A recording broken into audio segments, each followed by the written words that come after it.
Hello, I'm Has Reviews here, and today we are reviewing... Well, we are reviewing this. Pooh's Grand Adventure, The Search for Christopher Robin.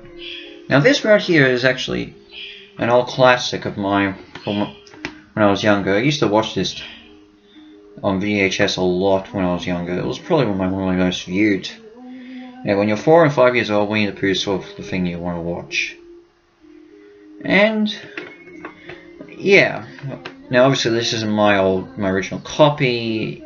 I've only just recently got it added into my collection. Well, yeah, ever since I started collecting VHS tapes. So if you're thinking, well, since this is a childhood classic, might not be given a good review. Well, I've got some things I want to say about this. So what's the premise? Well, it's the end of summer and Christopher Robin is trying to tell Pooh something that he's not happy about. Unfortunately, he does not get the time on that day, but he leaves behind some advice for Pooh if he ever is in trouble. The next morning, it's the beginning of fall, and when Pooh finds a stray honeypot, he decides to, and doesn't know who it belongs to, he decides to go speak with Christopher Robin, but he can't find him. He speaks with Piglet, Tigger, Rabbit, and Eeyore, and they don't know where he is either. And so they consult with Al. Al review shows they find a message on the honeypot, and Al says that Christopher Robin has gone away to a mysterious, dangerous place known as Skull, guarded by the fierce beast, the Skullosaurus. With a map, determined to rescue his friend, Pooh, along with Piglet, Tigger, Rabbit, and Eeyore, go on a quest to save their friend and bring him back home.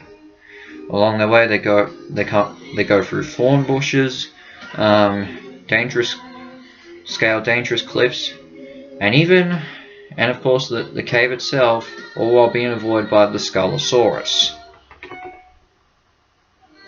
So, this is one thing I can give credit to this movie is that this is very original. I mean, this is the first time Winnie the Pooh ever did a full-on theatrical structure of their movie with a movie. I mean, even if it is straight to video, I mean, the main adventures of Winnie the Pooh is episodic because it's just 3 shorts stitched together to form a full-length feature. So to do something original with this is a major plus. In fact, this premise will later be reused for the 2011 Winnie the Pooh movie. Just replace the Skullosaurus with the Baxter. But what is the major problem with this? I can sum it up in one sentence.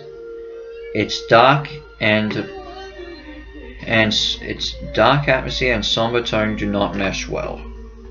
By what I mean is, this is Winnie the Pooh. You do not expect to see dark images, somber, this sort of stuff that happen in this. It's meant to be childhood innocence, and for a mild bit of the only fierce things to be around are the bees, as Pooh gets honey from. So what is in this that makes it depressing? That makes it sort of counteract with what Winnie the Pooh is all about? Well, a lot of things actually. I mean, let's go over some of the things. So, they walk through a thorn bush that has prickles all over the place. They hear the most disturbing noises, which they believe is the Skullosaurus. It's not. You'll find out the ending sort of tells what's going on with that. They fall off cliff chasms and hang on to ledges for dear life. The closest thing that ever happened with that before was in one episode of the 90s show New Adventures of Winnie the Pooh, but that was more a comedic moment. This time they're actually trying to save Tigger from falling to his death. And then later, Rabbit goes through a mental crisis in a foggy atmosphere because because he's got everyone lost. They go inside. When they finally go inside the cave, Eeyore gets stuck into an old tree stump and scares Piglet with his scary shadow. Tigger gets attacked by bats. They mistaken Pooh's reflection in some crystals as the Skullosaurus, and nearly slide, that being Piglet, Tigger, Rabbit, and Eeyore, and they nearly slide off a ledge. And then they believe, after hearing Pooh scream because he's fallen down a massive chasm, they believe he's been eaten alive by the creature.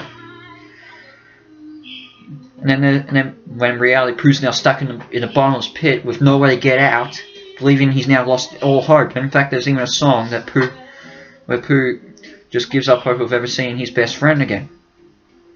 Yeah, this is not what you expect to see from Winnie the Pooh. I mean, as I said, it completely goes against what this character and this whole continuity is all about. Yeah. Yes. But yeah, so it's a strange case. But I will give this credit. They handled the dark.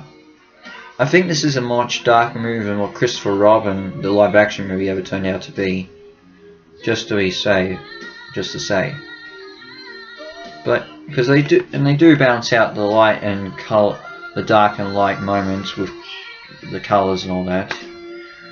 Also, certain characters are messy in this. I mean, there's no Kanga, no Roo. Owl only shows up in the opening and a brief appearance in in the end song. Gopher, of course, doesn't show up. And being that this is supposed to came after the 90s show and it's supposed to close the show, why couldn't they include some of the original characters in it, like Rabbit's adopted birthday he raised, Cassie? Why couldn't she show up? And they mentioned Heffalumps and Woozles in this, and there's a pair of con Heffalumps and Woozles in the show, so why didn't they show up to chase them around? Also, Eeyore is completely pointless in this. I mean, I think they just only add him in here for just the sake of it, because he doesn't really add anything to the story. It's mostly Pooh's the main character, and Tigger, Piglet, and Tigger, Piglet, and Rabbit go through their own character arcs where they figure out whether they're brave enough, strong enough, or smart enough. Also, I don't know whether it's also hard to figure out whether this is actually a sequel to the original film or a finale to the 90s show. I mean, you would think it is a sequel because this is Disney straight to video, but in many ways this show has a similar art style and also and a few other things as well with it does show some continuity with the 90s show. Sorry about that. I wasn't expecting that. Yeah, so you would think that's the case, but it's hard to tell whether this is where this comes from in continuity, rise and all that. It's really hard to figure out where this lies. But moving on. But what are the pros in this? Because let's be fair, there are some good stuff in this.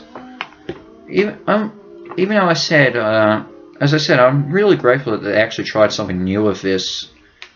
I mean, in terms of Winnie the Pooh standards, and you got to give them credit for that. The voice acting, of course, is really good. All the voice actors know their characters well. We've got Jim Cummings being Winnie the Pooh, as well as the Skullosaurus. Peter Cullen as Eeyore, Ken Sampson as Rabbit, John Fielder as Piglet, but of course Paul Winchell as Tigger. Winchell's the standout in this.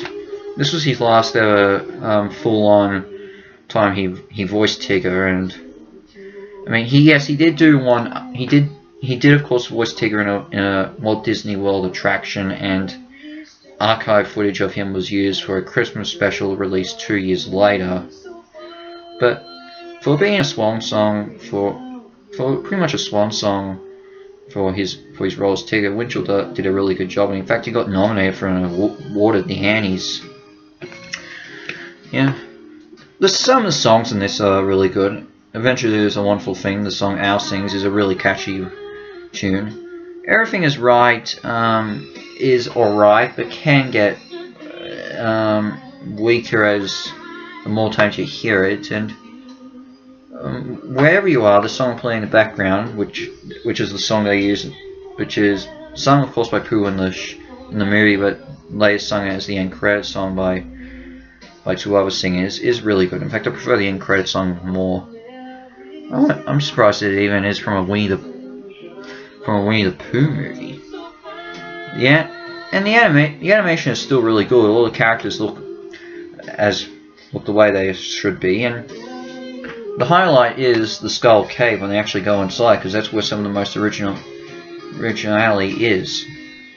And for all the stuff I'm giving flack on about the dark the sort of dark and somber tone this movie has, I'm going to be honest, I actually don't mind. Yeah, I am being honest with you. All those moments do feel strange and shouldn't really be associated with Winnie the Pooh, but for what it is, this is actually, I actually don't mind it. This is, if you're going to show your kids some dark imagery, honestly start with this movie, because yeah, it has its dark moments, but it bounces out well enough and doesn't go too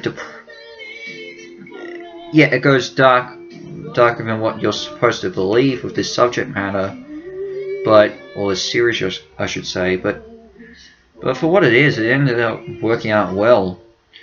And this movie does have its own fan base, basically. I mean, as I said, the premise was later reused for the 2011 movie, and the Skull Cave itself actually appeared as one of the locations for the mini games in Kingdom Hearts 2 when 100 Acre Wood was in that.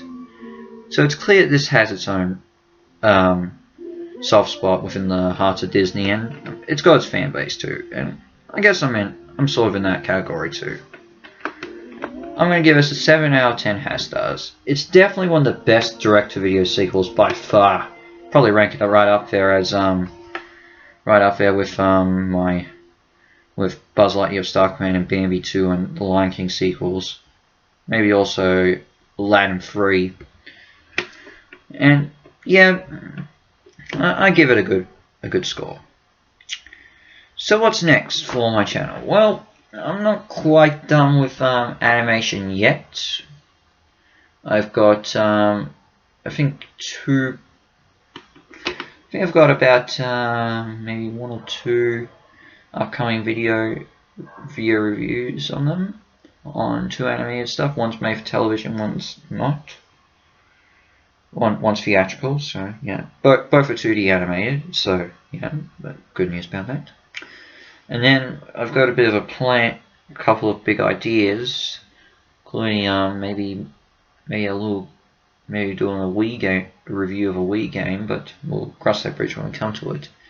And of course, well, in a few more months, in a month and 2 weeks, we're in December, and back to doing Christmas videos. But in the meantime, well, all I can say is, this is House of Reviews out, and I'll catch you later for my next review. Ciao.